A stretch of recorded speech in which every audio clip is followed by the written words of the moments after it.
Hey, what is going on, everybody? Welcome back to Seeking Profit. My name is Andrew, and I'm here as always with Emil. Emil, what is up, man? Where did you buy that sweet lavender hoodie? I wore this hoodie because I knew it would be a talking point for the show. I think I got him at like Nordstrom Rack. It is very soft and comfortable, and I feel like purple just looks good on brown skin, so I can rock it. And you're wearing a hoodie because it's 70 degrees in California right now? Dude, it's been a cold and very wet winter for us. I don't know if you saw on Twitter, probably not because it's not local for you, but like people were posting pictures all around Southern California of snow and hail when it was like storming the last couple of weeks. Buses were flipping over. People were stuck on their roofs. Because dude, we got like a tax extension in California till October because of all the storms and stuff. That was an overreaction. There's some flooding. Isn't there still another month? Yeah, I don't understand. And what does that have to do with paperwork? I think if you're locked inside, it should be earlier because you have nothing better to do.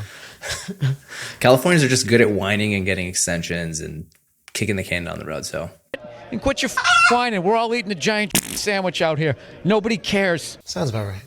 Yeah. So on this episode, we are taking questions from you guys. Emil sent a tweet out. We got a lot of good questions, and I'm just going to read them, and we're going to dig in. Let's do it. So the first question is from Jordan Sheltgen.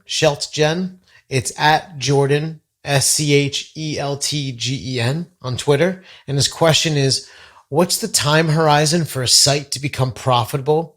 Is there a turnoff point? I'm not sure I know what a turnoff point is, but judging by your face, you might know what that means. Jordan's a buddy of mine. What's up, Jordan? So I think what he means by turnoff point is maybe like at what point do you stop putting money in and waiting for it to become profitable? So I think we did an episode on how long it took our sites to start making money, which if you haven't seen that one, definitely go back, check it out. But I just pulled up a spreadsheet on the first niche site I ever started, which was May of 2021. And I was telling Andrew before we hit record, I just became profitable on this site. Yay! Woo! And it's like $50 in the black. So I'm like really rolling in dough. The nice thing is making like $1,000, $1,200 a month now. It's just, I've been reinvesting so much that it just became profitable technically. I think it just depends. I think you can be profitable much faster if you're writing all the content yourself. You're going to be, paying yourself $3 an hour, $2 an hour, whatever it ends up being, but you'll be technically profitable much faster. But for me, I was okay. I had money set aside. This is like investing for me. And I pay for writers, pay for other people to like handle more of the operations, and I'm just handling strategy. So long story short, it took me 2 years. I'm technically profitable. So I've made my money back that I've put in. And now the site is earning, $1,000 to $1,200 a month with 2 hours of work is how much I'm spending on the site right now. I think you're more disciplined than me because I feel like in the early days, it's like, I could find an extra $100, $200 to spend on some test or something. And then as you grow, it's like, I just have to find an extra $1,000 a month to waste. And then it's like, okay, how am I going to waste $5,000? And it's like, I keep like pushing the line. For me, it's usually about year 3 where I'm just like, enough. I need to eat, I need to like collect something, but pretty much like content sites, Lasso, like I kept it up at that line. Then 3 years, I just like am exhausted of spending my own money. I want to make some. Yeah. But I guess it depends also like how much you reinvest, like, if you're hiring writers, stuff like that. Yeah. And so similar to you, my main site, which is one that I've talked about in the past, I've acquired it. It already had traffic going. It just didn't really have like monetization going. For that one, I reinvested last year heavily, just like you. Like I was spending, $3,000 on content. We published 300 articles in a year. I did like a $5,000 link building campaign to build some high quality links. So I was similar, like reinvesting a lot. And now this year it's, earning 6 to 8K a month. And I've taken my foot off the pedal a lot in terms of creating new content. It's more so going back, updating, making sure it's all up to like standard and taking more profit, because last year was like a heavy reinvestment year. So Yeah, this is my profit year. Like, yeah. I'm ready to actually bring some of the dollars back home. They've been now fighting for way too long. That's like everyone's theme this year. Like tech companies, it's no longer growth at all costs. It's like, let's, do what businesses are supposed to do and turn a profit. So, Jordan, thank you for submitting the question. Next one is Martin Engelin. I really should have read these in advance. Engler. Yeah. Engler, I think. It's at Martin_ENGELER. And he asked, by what metric do you pay writers to manage conflicts of interest? Flat fee per post, having it based on the number of words would likely lead to unnecessary filler content. And I absolutely agree. If a question can be answered in 500 words, it should be answered in 500 words. Yeah. So so here's what I do. Again, I've talked about this one. I pay by per word, but I create a content brief where I'm outlining each section. I'm giving them a specified word count, and I've been doing this long enough where I know, they can't, like, I have enough sections where it's only really going to be meat, and I give enough explainer stuff where there's not going to be a lot of filler content. I've just gotten a feel for it over time. It's kind of one of those things that, I don't have a better answer than I've just figured it out over time. But again, content brief is my way of getting around this, making sure it's as detailed as possible, having sections clearly outlined of what I want covered in each section. That allows me to avoid a lot of the filler content. I also, on briefs, I say, no, don't put a conclusion. A lot of times, they'll fill up 200 words with a conclusion, no conclusion. So the brief is what I use to keep that at bay and get rid of a lot of the fluffier content that writers will sometimes use to hit that word count. But what about ChatGPT? Are those words free? If ChatGPT creates them? Yeah. Yeah, I mean, or whatever, X divided by $20 a month. Well, I mean, if your writer, generates a bunch of words and then they edit it, so still like per word, or does it evolve now? Yeah, I mean, what does it matter if I'm paying per word or flat fee at that point, right? They're using AI. They're using AI. True. When we were running LMM, felt similarly. We're wildly profitable. We're going to pay $300, $400, $450 an article. They're difficult, and we could pay it. And in hindsight, really wish that I kept more of that over the years of things. I mean, but you had good writers. You were keeping them happy. Like, do you really think, let's say it was $100 less, would the final product, i.e. your writing, be the same quality? Do you think like the final product would have been the same? That was the thing, is we were very focused on like retention. We wanted our people to love working on the business and be there when we needed them and stuff like that. I don't know. Between LMM and GiftSlot, we create a lot of overpriced articles. It might have amounted to a good vacation.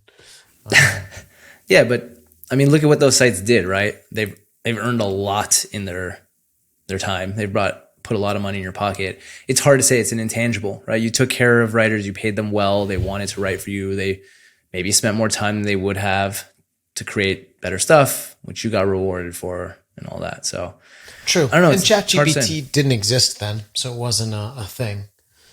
Yeah. So you guys still use writers for like Lasso? How are you guys doing it?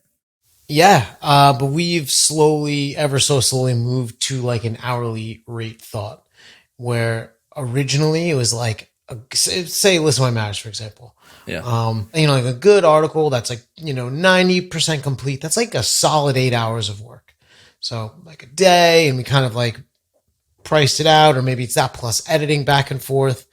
But now I think like if someone was just focused on writing for a full day, they should be able to do like 2 to 3 in that time with the help of something like ChatGPT. It's not like the AI is writing it all. It may write some, give ideas, but it'll speed things up.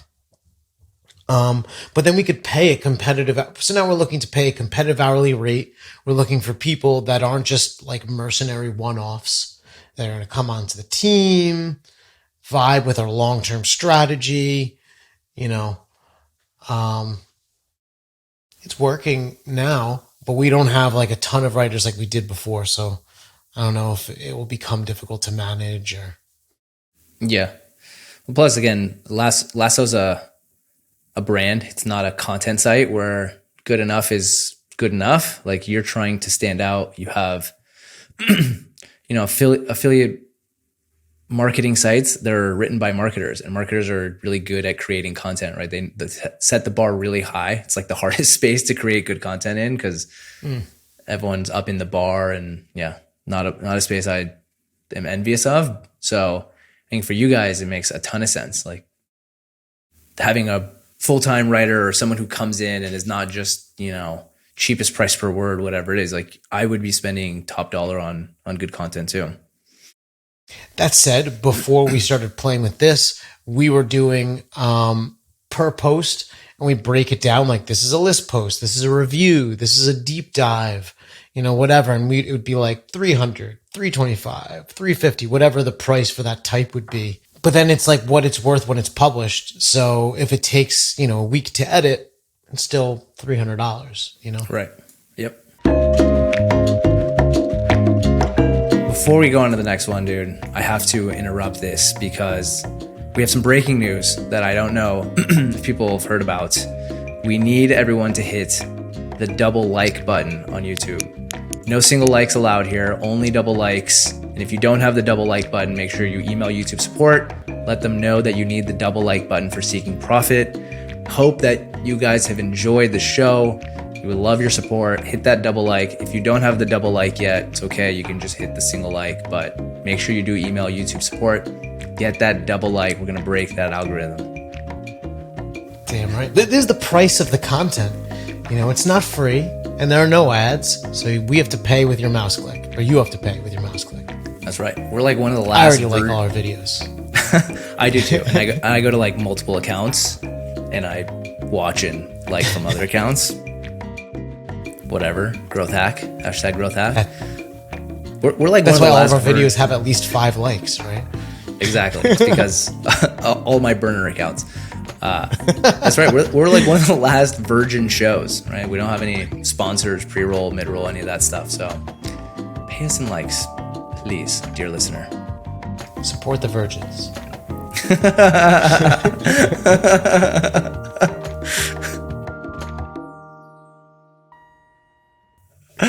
Oh, God. What have we done?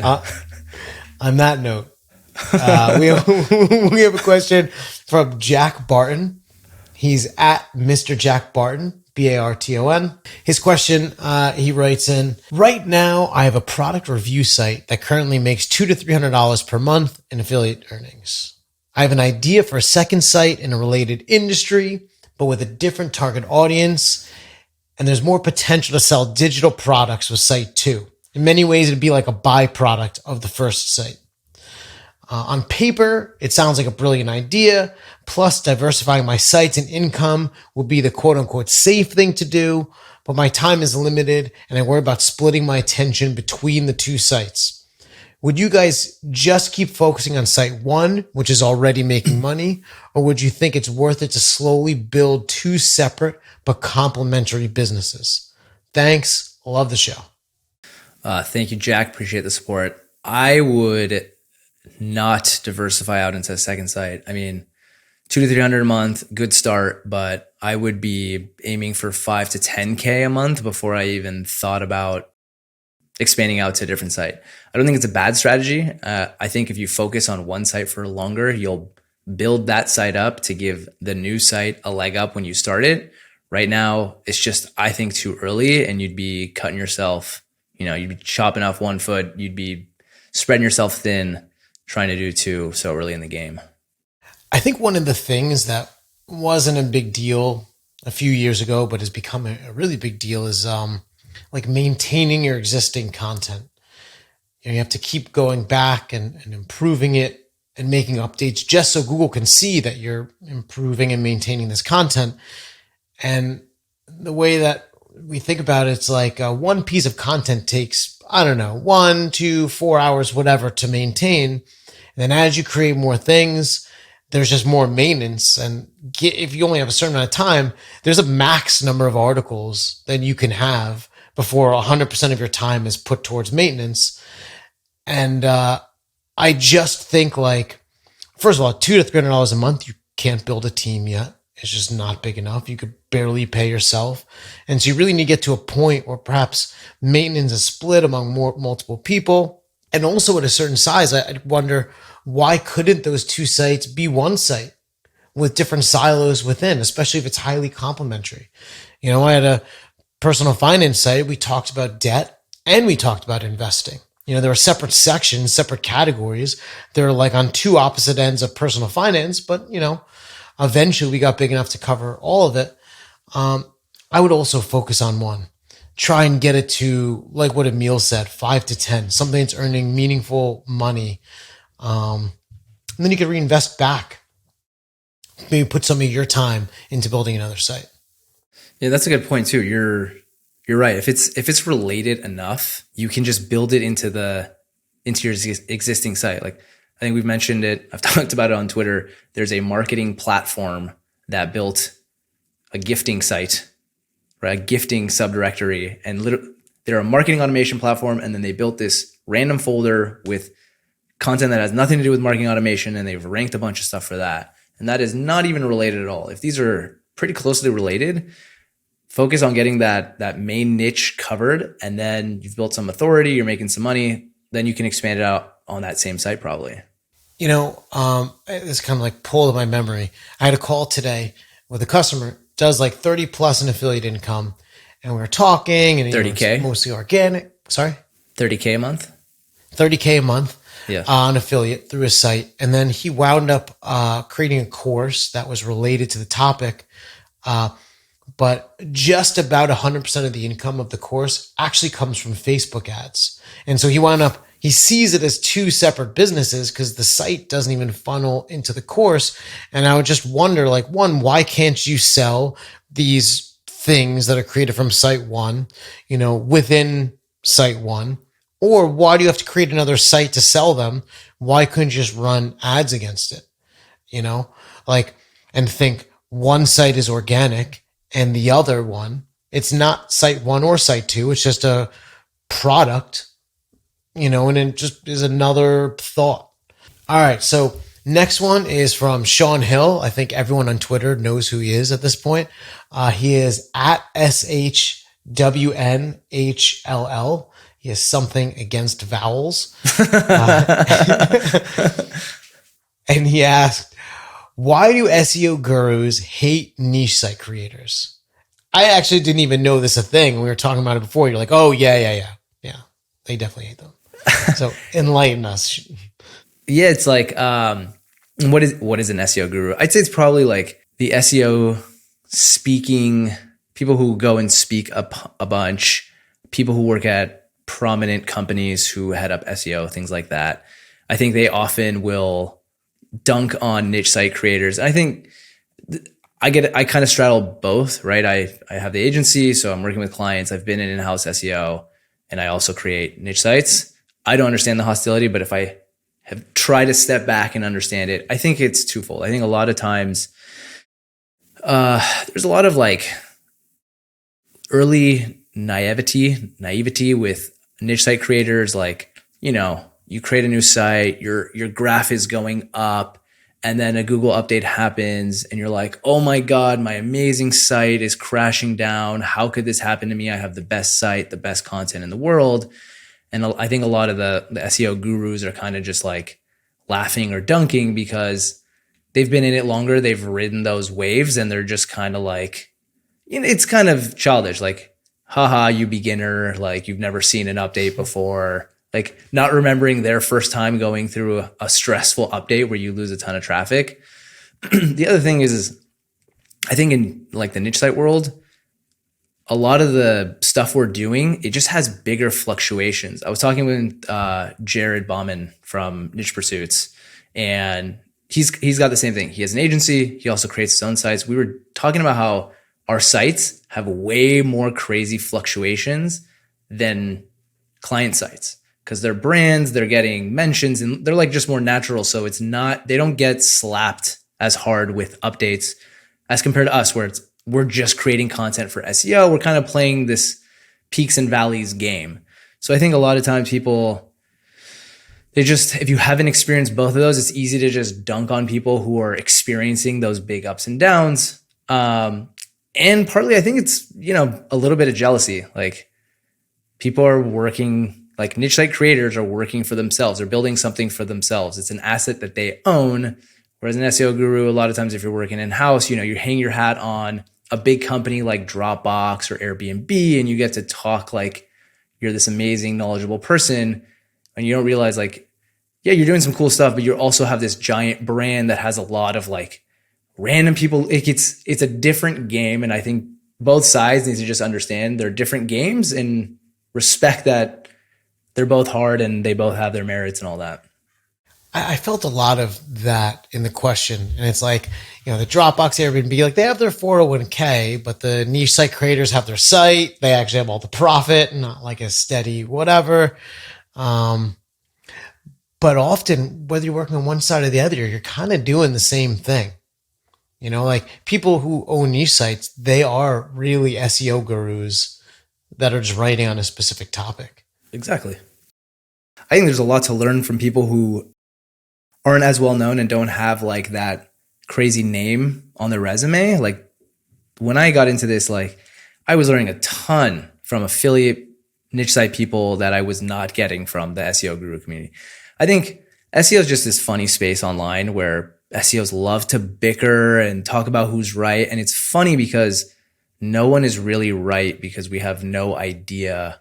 We're just making hypothesis. No one knows the algorithm. No one really, it's just silly. I don't know. I don't know why people hate on each other online in general, especially on SEO Twitter.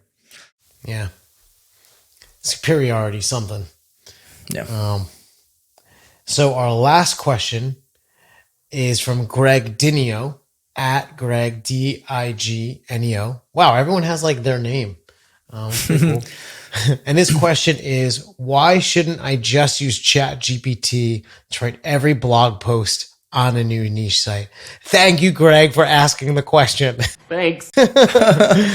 Of course, we can't get through a Q&A episode without talking about ChatGPT, of course. Well, we already did, didn't we? But like a question dedicated to ChatGPT. Honestly, you should, like if it's your site, your niche site, you have nothing to lose. I don't think it's the worst thing to try. Like, who knows? I mean, Google says one thing one day, then they take it back. As long as it's helpful, we don't care if it's AI generated. I'm personally using it to help with content creation. I'm not using it to write entire blog posts, finding different use cases to like improve content and create things faster than a human would. Like, you can take an article, if it has the same three, you have a list of 10 things that has the same three things like price, dimension, whatever, you can throw it in ChatGPT, tell you to make a graph, and it'll quickly create a graph for you that you can throw in. So like finding cool ways to enhance articles. But yeah, if it's your site, man, test things. I don't know. I don't have a good reason to say, no, don't do it. It's your site. Go for it. I don't think there's anything wrong with it. I feel like I've heard a lot of anecdotal results of people mostly creating articles with ChatGPT and then performing exceptionally well. I don't know if it's like selection bias, like everyone who did it and bombed didn't like go on Twitter and brag, like, did you see that article I wrote that no one read because it sucked? A good point. That said, yeah, I mean, I do know a lot of people who've tried it and have done well. My dad actually tried it and it did well. Like he has a career site and he was asking it for book ideas and then, created articles based on, and they just like posted right up. And he has not been able to rank as well as some other people. And so it may just be robot love. Robots love the creations of other robots. Algos love robots. I mean, dude, I posted about it on Twitter. I created a calculator for my site. It wasn't ranking that well, and I saw that everyone else had like, 400 to 700 words on all their calculators. And I'm like, okay, clearly the calculator is not enough. I have to, have some supporting text. So I had ChatGPT help me create the content for it, because it was like, I just wanted definitions. It wasn't something that, I could have sent it to my writer, but I'm like, man, this is basic stuff. You just need like a computer going and retrieving definitions from the internet faster is faster. And I don't have to send it out and wait a couple days. So I did that. I think 400 to 450 of the words were directly from ChatGPT. I just had the H2, which was the prompt, put their text in. Literally a week later, went to number 4. A couple weeks after that, now it's sitting at number 1, and it's 80% ChatGPT direct content. So I don't know, man. Again, I'm not using it everywhere, but I don't know. Maybe that's a missed opportunity. In a pinch, it does a really good job, and it is certainly ranking for some people, at least some of the time. I think it should be viewed as a productivity tool. Some things, if you're like, I need to include in this article, what is a platypus? Well, ChatGPT could probably write the entire section. What is a platypus? Yeah. But, if you're like, I don't know, things I've seen platypuses do in the wild, and I have pictures to prove it, ChatGPT can't write that. So it depends. That's right. Exactly. Going back to this calculator example, it was helper text and definitions. Very easy. Didn't need really a human to like think about it or go, research it and reword it is basically what happened, which a computer can do very well. So yeah. And find applications. I know it's been written by AI. It wasn't like handcrafted by a human, but at the end of the day, it's about adding value. And if that made your tool more useful and more clear and someone learned something, who cares what it was written for, by, like, useful is useful. Yeah. So, and again, if it's your own site, that's the fun of your own site, is you get to test stuff, right? Like I don't do this stuff on client sites, but I get to test a lot of weird stuff that's, Google says, don't do this, don't do that. And I'm going to test it on my own site, see how it works. And then over the long term, I can come to my own conclusions about what actually works and what doesn't. Yeah. And maybe you just have a site that either lends well to it or not, Right. Who knows? Yeah. But thank you for coming and listening and sending in your questions. I always have fun answering questions, just even reading the questions people have. So that's it. So if you're listening on YouTube, subscribe, like the video. We could really use the encouragement. We're trying to get to 1,000 subscribers. If you're listening on the podcast, leave us a review. iTunes. Is there anything else other than iTunes? If you Google get Play us from or something, it's called. yeah, but just leave us an iTunes review. Yeah, go to iTunes. And Emil, I'll see you in the next episode. Talk to you later, man. We're seeking profit. We're seeking profit. We're seeking profit.